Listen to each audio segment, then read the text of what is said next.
Selamat berjumpa kembali adik-adik kami kelas 9. Pada hari ini kita akan membahas bab selanjutnya dari buku kita, yaitu tentang keluhuran martabat manusia. Itu ada dalam bab 3 bagian pertama di buku kita masing-masing. Nah adik-adik, di dalam pelajaran kita ini, pertama kita harus menyadari dulu soal martabat kita sebagai manusia. Apa yang mendasari martabat kita sebagai manusia, sehingga di sini kita perlu mempelajari tentang martabat manusia. Adik-adik, martabat manusia adalah kedudukan manusia yang terhormat sebagai makhluk ciptaan Tuhan yang Maha Esa, yang berakal budi, sehingga manusia mendapat tempat yang tinggi dibanding makhluk yang lain. Ini jelas bahwa kita adalah makhluk yang paling istimewa dari semua ciptaan Tuhan. Maka pantas kita disebut sebagai makhluk yang bermartabat. Kedudukan manusia itu lebih tinggi dan lebih terhormat dibanding dengan makhluk lain. Ya, di poin pertama tadi sudah kita lihat apa yang membuat kita lebih tinggi dan lebih terhormat. Bahwa Tuhan menciptakan kita sebagai makhluk yang berakal budi. Tuhan menciptakan kita sebagai makhluk yang punya hati, perasaan, punya pikiran, yang belum tentu makhluk yang lain memiliki hal yang seperti itu. Maka setiap manusia diciptakan Allah memiliki martabat masing-masing. Tak seorang pun manusia diciptakan tanpa martabat. Itu harus kita sadari, adik-adik. Jadi intinya bahwa kita harus menyadari dalam pelajaran ini, sebelum kita berangkat lebih jauh, kita harus saling menghargai martabat satu sama lain dan mengangkat martabat orang lain di tengah-tengah masyarakat. Selain menghargai, rupanya kita juga memiliki kewajiban untuk mengangkat martabat orang lain di tengah-tengah masyarakat. Nah, bagaimana caranya itu? Caranya kita menghargai martabat itu, dan bagaimana juga caranya kita mengangkat martabat orang lain di tengah-tengah masyarakat. Itu yang mau kita lihat dalam pelajaran kita ini. Maka adik-adik, mari kita lanjutkan. Sekarang, apa itu martabat? Secara etimologis, asal katanya, martabat itu berasal dari bahasa Latin, dignitatis. Kemudian dignitatis itu diadopsi dari bahasa Inggris, dignity. Dignitatis dalam bahasa Latin, dignity dalam bahasa Inggris. Yang berarti dua-duanya ini berarti harga diri atau nilai diri.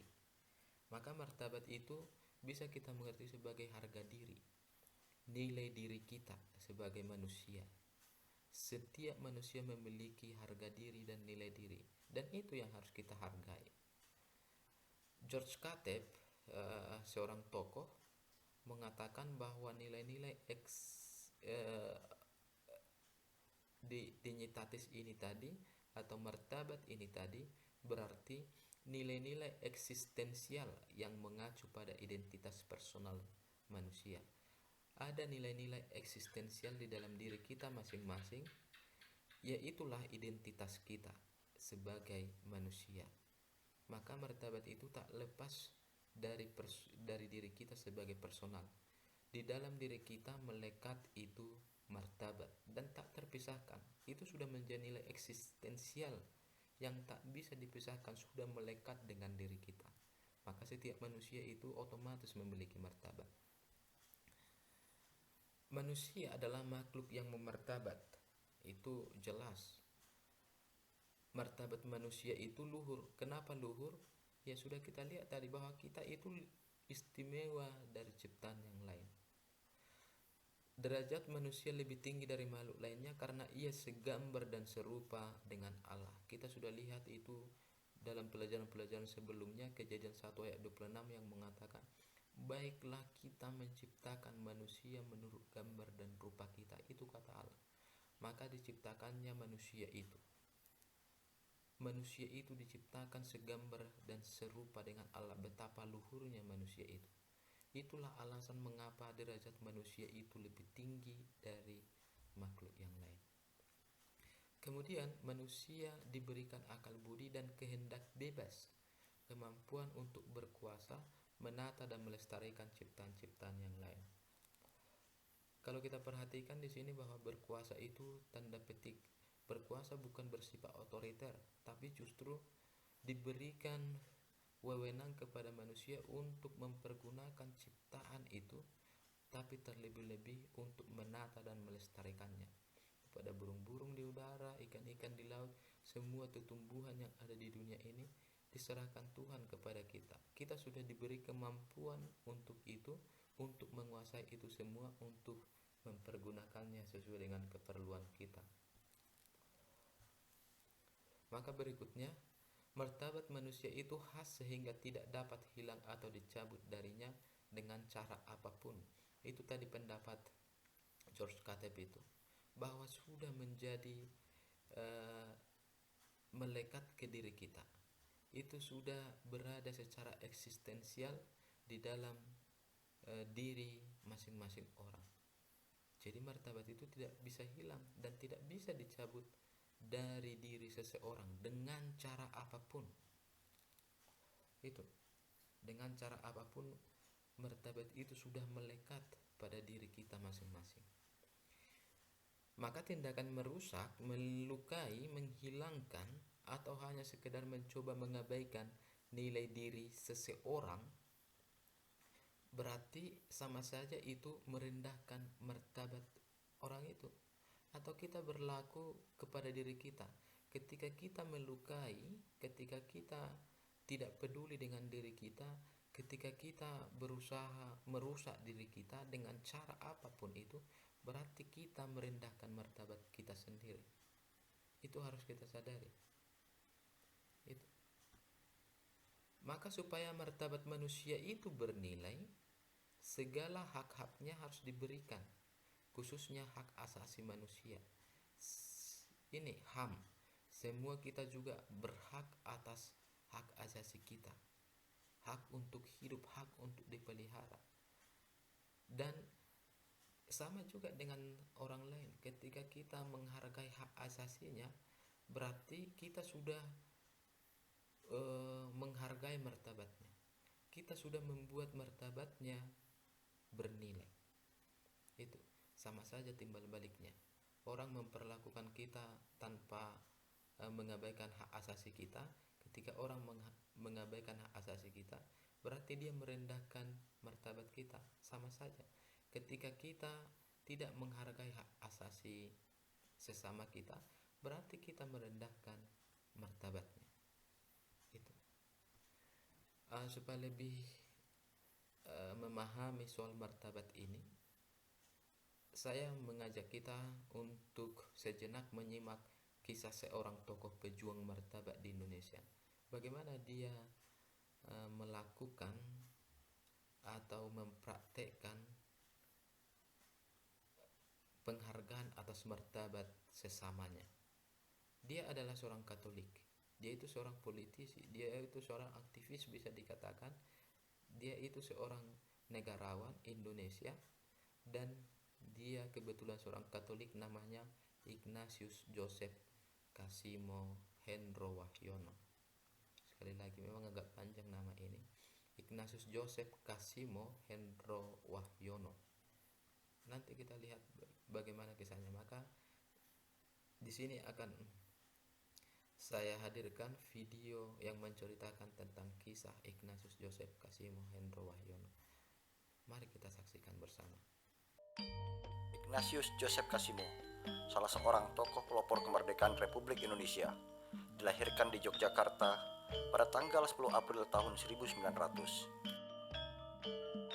Terlahir dari pasangan Bapak Rono Sentiko dan Ibu Dalikem. Ayahnya seorang prajurit keraton Yogyakarta di masa pemerintahan Sri Sultan Hamengkubuwono ke-7.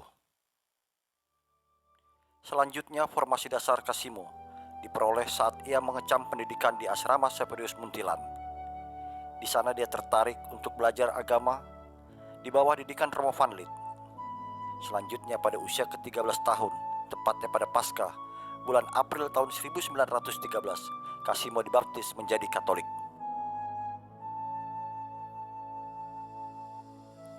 Kelak, bersama teman-temannya dari Kolose Saverius Muntilan, F.S. Haryadi, dan Jakobus Sujadi Dharma Seputra, mereka mendirikan Pakempalan Politik Katolik Jawi sebagai cikal bakal dari Partai Katolik. Di bidang politik inilah Kasimo mendapatkan jati dirinya sebagai kader Rasul Awam dengan menduduki berbagai jabatan publik, diantaranya Menteri Muda Kemakmuran pada Kabinet Amir Syarifuddin I dan II, Menteri Persediaan Makanan Rakyat pada Kabinet Hatta yang pertama, Menteri Kemakmuran dan Persediaan Makanan Rakyat pada Kabinet Hatta kedua, Menteri Kemakmuran dan Persediaan Makanan Rakyat pada Kabinet Susanto, dan Menteri Perdagangan pada Kabinet Wilopo. Pada saat aksi militer Belanda, situasi menuntut ketegasan dan kecepatan bertindak. Kasimo bersama beberapa rekan menteri lainnya membentuk Komisariat Pemerintahan Pusat di Jawa dengan istilah Kabinet Gerilya, pimpinan Sukiman Wiryo Sanjoyo. Selanjutnya bergabung bersama Pemerintahan Darurat Republik Indonesia dalam Kabinet Darurat pimpinan Syarifuddin Prawira Negara. Dalam hubungannya dengan Soekarno mengalami pasang surut. Saat Soekarno mengajukan konsepsi Nasakom, nasionalis, agama dan komunis, Kasimo dan Partai Katoliknya memberikan penolakan yang tegas, berani, namun santun. Dalam pertemuan langsung saat diminta kesediaan Soekarno bergabung, Kasimo memberikan jawaban hanya dengan tertawa. Ha ha ha ha. Kasimo menganut beginsel politik, yakni prinsip yang harus dipegang teguh, bahwa berpolitik itu adalah pengorbanan tanpa pamrih. Dia juga menjunjung tinggi moto Salus Populi Suprema Lex, yang berarti kepentingan rakyat adalah hukum yang tertinggi.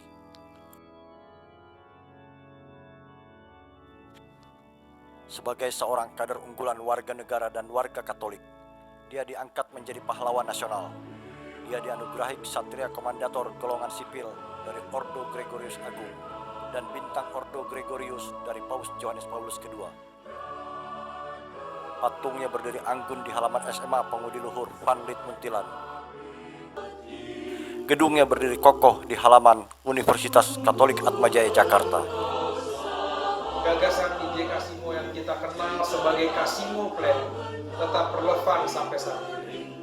Konsep mengenai pengentasan kemiskinan dan kebebasan dari kelaparan menjadi salah satu isu besar dalam isu Global Sustainability Development Goals. Untuk menjaga cita-cita perjuangannya, dibentuk Yayasan IJ Kasimo yang berpusat di Kramat, Jakarta.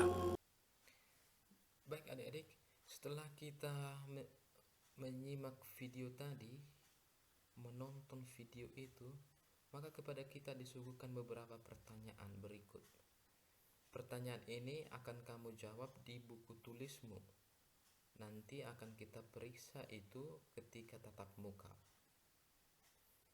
Kita lihat beberapa pertanyaan ini dan jawablah di buku tulismu.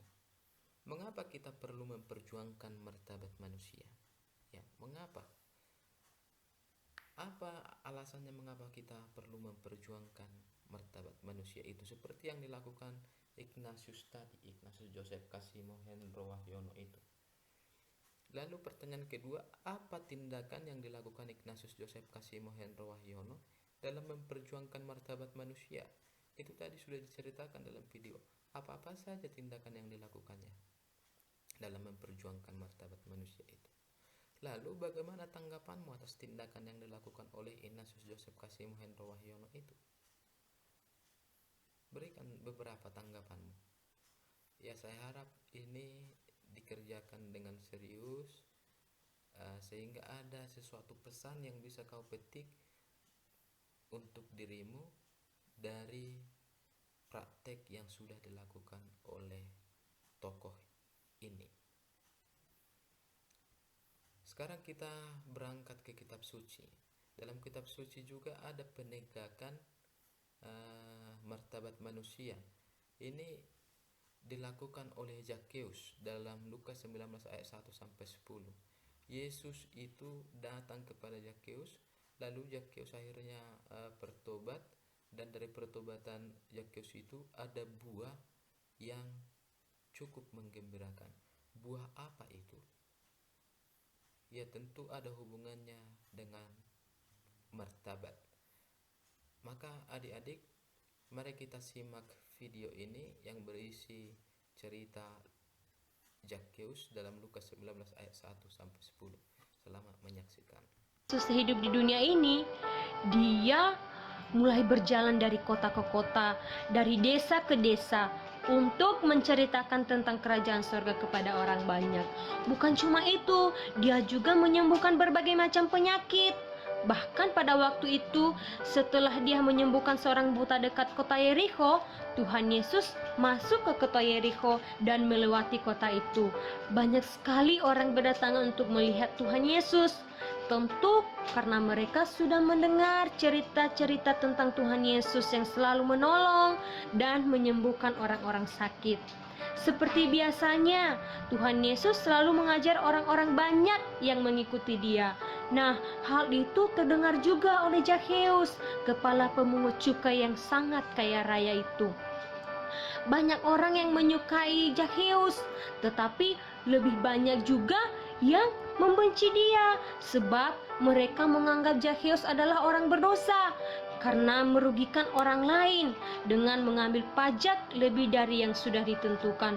Nah, mengambil hak milik orang lain itu adalah dosa. Mencuri, berbohong, omong kotor itu adalah dosa.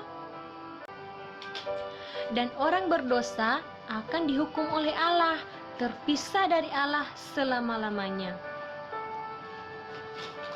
Kemudian Zakheus mendengar bahwa Yesus sering disebut-sebut oleh orang-orang banyak. Pada waktu dia mendengar bahwa Yesus masuk ke kota Yerikho dan melewati daerah yang dekat rumah Zakheus, maka Zakheus ingin mengetahui dan melihat orang seperti apa sih Yesus itu. Zakheus cepat-cepat pergi dari rumahnya untuk melihat Yesus. Pada waktu Zakheus di tempat Yesus mau lewat, ia heran begitu banyak sekali orang di situ berkerumunan untuk melihat Yesus. Zakheus coba mendekati tempat itu, tetapi karena banyaknya orang, dia tidak dapat melihat Tuhan Yesus. Wah, rugi aku ini. Aku tidak dapat melihat orang yang namanya sudah terkenal di mana-mana. Habis badanku pendek sih. Tetapi Zakheus tidak mau kalah. Aku harus melihat Yesus. Kemudian Zakheus berpikir dan melihat ke sana kemari kalau ada saja tangga atau sesuatu yang bisa dinaiki untuk melihat Yesus. Tiba-tiba Zakheus melihat sebuah pohon. Pohon itu gampang dipanjat, sebab untuk memanjat dari batang ke dahan gampang sekali. Zakheus mulai cepat-cepat memanjat pohon itu dan makin tinggi. Wah, aku sampai ke ujung pohon ini. Oh, daun-daunnya sangat banyak. Ini namanya pohon ara. Oh, itu dia Yesus. Orangnya kelihatan sangat baik ya, dan penuh kasih. Zakheus sangat senang dapat melihat Yesus. Yesus juga mengasihi anak-anak di sini, sebab Dia yang menciptakan kamu. Ia mau suatu hari nanti kamu tinggal bersama-sama dengan Dia di sorga. Pada waktu Yesus sampai ke tempat itu, Yesus melihat ke atas. Zakheus sangat takut dan malu. Kemudian Tuhan Yesus berkata, Zakheus, cepatlah turun. Hari ini aku mau menumpang di rumahmu. Zakheus makin heran. Kok dia tahu namaku ya? Lagian banyak orang di sini. Tetapi mengapa aku yang dipilihnya? Oh, apalagi mau datang ke rumahku. Kemudian Zakheus turun dari pohon ara itu dan menemui Yesus. Dia sangat bersuka cita. Namun orang-orang banyak yang ada di tempat itu, mukanya semua berubah karena tidak senang dengan Zakheus yang dipilih. Padahal Zakheus itu kan orang berdosa. Dia kan pemungut cukai. Dia menyengsarakan banyak rakyat. Dia bukan menolong rakyat yang miskin, tetapi sering mengambil keuntungan dari orang-orang dengan melebihkan harga yang sesungguhnya. Tidak pantas Tuhan Yesus datang ke rumahnya. Kemudian Yesus berjalan bersama Zakheus, dan tibalah mereka di rumah Zakheus. Zakheus sangat bersuka cita dan menghormati Yesus. Zakheus bercakap-cakap dengan Tuhan Yesus. Kemudian Zakheus berdiri dan berkata kepada Tuhan, Separuh dari milikku akan kuberikan kepada orang-orang miskin. wah, Zakheus bertemu dengan Yesus, dia menjadi berubah. Dia berani memberikan separuh dari hartanya kepada orang-orang miskin. Dia ingin berbuat baik bagi Tuhan dan bagi orang lain. Anak-anak, kalau kamu sungguh-sungguh mencari Tuhan, pasti hidupmu berubah. Kamu mau berbuat baik dan mengasihi teman-temanmu yang perlu kamu tolong. Kemudian Zakheus berkata lagi, Dan kalau ada orang yang aku rugikan, aku berani mengembalikan 4 kali lipat. tetapi tidak ada orang yang mengaku dirugikan oleh Zakheus. Padahal selama ini banyak orang menuduh Zakheus orang berdosa. Jadi orang-orang yang berbuat jahat itu disebut orang-orang yang hilang. Kemudian Yesus berkata kepada Zakheus, Hari ini kamu telah diselamatkan dengan keluargamu, dan kamu juga termasuk keturunan Abraham yang berhak menerima janji Allahnya. Karena anak manusia datang untuk mencari dan menyelamatkan yang hilang. Nah, adik-adik terkasih, tadi sudah kita lihat kisah Zakheus itu. Apa yang bisa kita petik dari kisah itu? Dari kisah Zakheus kita dapat melihat bahwa kehadiran Yesus merubah segalanya. Orang merasa tak mungkin terjadi bahwa Zakheus itu bisa bertobat, bisa berubah. Dari yang sebelumnya tidak peduli, akhirnya dia peduli. Dari yang sebelumnya keras kepala, sekarang dia itu sudah lembut hatinya. Mengapa itu bisa terjadi? Karena memang Yesus itu mampu merubah segalanya. Lalu martabat Zakheus terangkat dengan kemauan Yesus menumpang di rumahnya. Semua orang benci kepada Zakheus, tapi Yesus beda. Yesus itu justru menyapa Zakheus dengan ramah, lalu Yesus itu justru meminta kepada Zakheus supaya Yesus menumpang di rumahnya. Maka Zakheus itu rada-rada bingung, tapi sangat bergembira rasanya. Maka dengan senang hati dia menyambut Yesus di rumahnya. Keselamatan datang atas diri Zakheus dan semua isi penghuni rumahnya. Bukan hanya kepada Zakheus, tapi kepada semua orang yang ada di rumah itu terjadi keselamatan. Itu karena Yesus berani berbuat sesuatu yang berbeda kepada Zakheus. Zakheus berjanji, inilah pertobatan Zakheus, buah pertobatannya. Dia sejak saat itu berjanji memberikan setengah harta miliknya kepada orang miskin dan membayar berlipat ganda kepada orang yang pernah diperasnya. Oh, ini pertobatan yang luar biasa. Apakah kita bisa melakukan hal seperti Zakheus ini? Mungkin susah ya. Ketika kita memiliki harta, katakanlah harta, apakah kita bersedia membagikan ini kepada orang miskin? Atau sekiranya ada yang kita peras, justru kita kembalikan yang diperasnya, yang kita peras itu 4 kali lipat? Apakah kita mau itu? Zakheus melakukan itu. Maka Zakheus menjadi sosok yang mempedulikan sesamanya. Sebelumnya dia tidak peduli apapun yang terjadi pada sesamanya. Diperasnya sampai tak makan, dia tak peduli. Tapi kali ini Zakheus menjadi sosok yang mempedulikan sesamanya. Luar biasa pertobatan Zakheus. Nah, adik-adik terkasih, mari kita lihat dulu contoh bentuk perendahan martabat manusia di dalam masyarakat. Itu tadi ketika Yesus.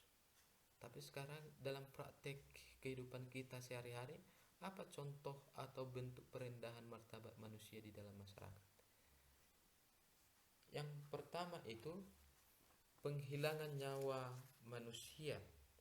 Tindakan yang dilakukan bisa berupa pembunuhan, penembakan dengan senjata, bunuh diri, aborsi, eutanasia, dan hukuman mati yang masih berlaku di Indonesia atau di daerah kita. Ini contoh-contoh penghilangan nyawa manusia. Lalu penyiksaan secara fisik, misalnya tindakan yang dilakukan berupa kekerasan dalam rumah tangga yang sering disingkat itu KDRT, kekerasan terhadap anak, dan pemukulan. Ini penyiksaan secara fisik ini. Lalu berikutnya pelecehan manusia. Pelecehan manusia itu misalnya tindakan yang dilakukan berupa pelecehan seksual, pemerkosaan, memandang orang lain karena keadaannya. Itu pelecehan manusia. Maka ketika kita mulai menyindir orang lain karena keadaannya terpuruk, itu kita melecehkan. Dan itulah contoh-contoh perendahan martabat. Mengabaikan manusia. Ini terjadi ketika kita melakukan tindakan seperti mengabaikan orang miskin, tunawisma atau gelandangan, membiarkan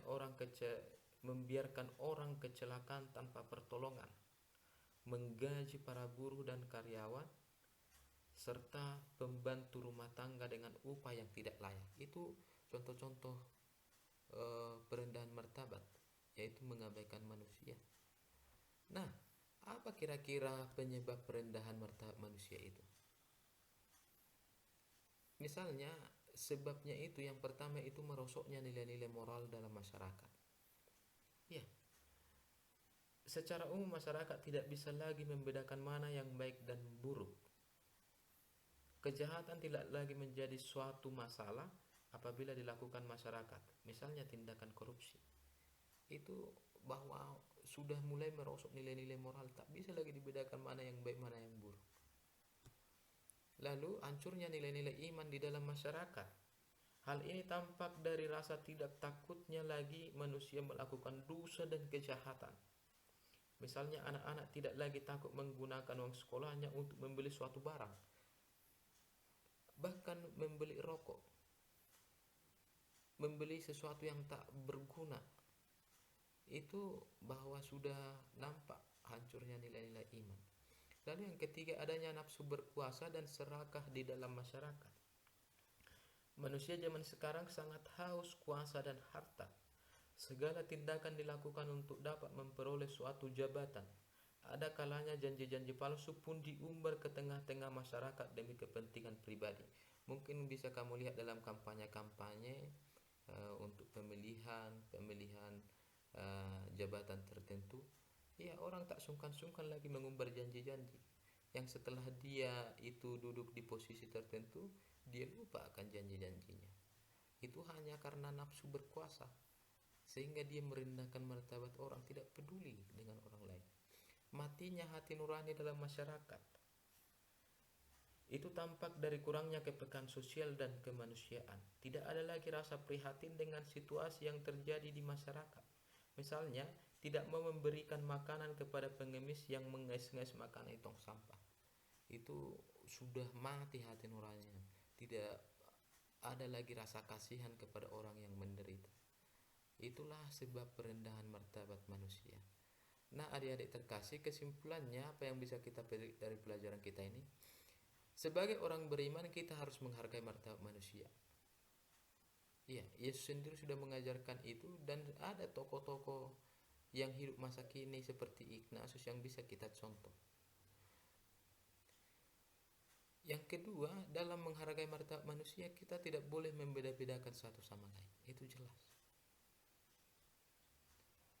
Bahwa semua kita memiliki martabat, tadi sudah kita lihat itu, semua kita memiliki martabat.